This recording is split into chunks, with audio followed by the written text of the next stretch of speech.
Next up, Lexi, listening in Kansas City, Missouri. Hi, Lexi. Hi, Hank. Thanks for taking my call. What do you do with the scriptures that are like, death and life is in the power of the tongue, and then when James talks about the tongue and kind of like the mouth and everything? Because I used to listen to like that whole stream until I actually started reading the Bible more for myself and realized that it's not what I wanted to follow.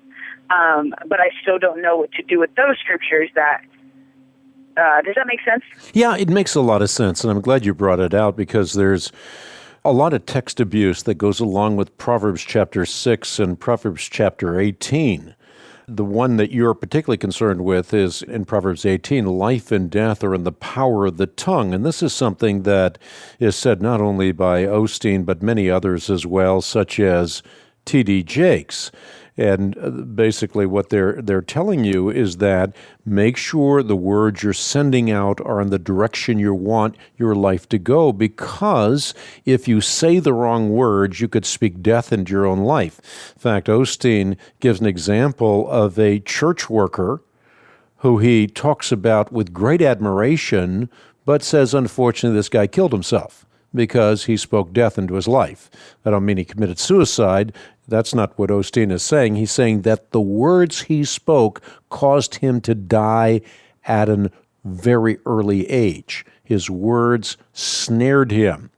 Well, these texts have nothing whatsoever to do with positive or negative confessions. It's clear from the Bible that the tongue can have a devastating impact on the life of another person. But there is no biblical warrant for the notion that our confessions have the power to create reality. Only God is capable of doing that. And as you allude to in the prologue to the question, that's just the tip of the proverbial iceberg. I mean, the text abuse that is rampant in the ministries of Osteen, T.D. Jakes, Meyer, and so many others is quite shameful. Right.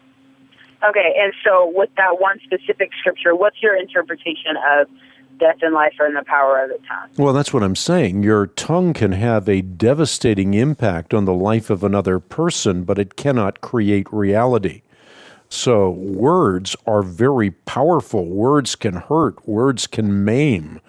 You can have a king speak words like Solomon, and immediately as a result of the words that he speaks, someone is going to die or someone is going to go to prison. So words are very powerful in so many different ways, but they do not create life or death because words do not have creative power.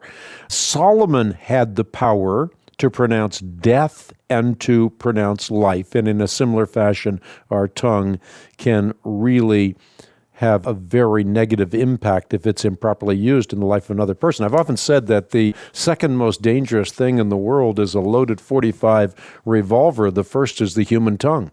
All right. Thank you very much. You got it. Thank you so much for your call.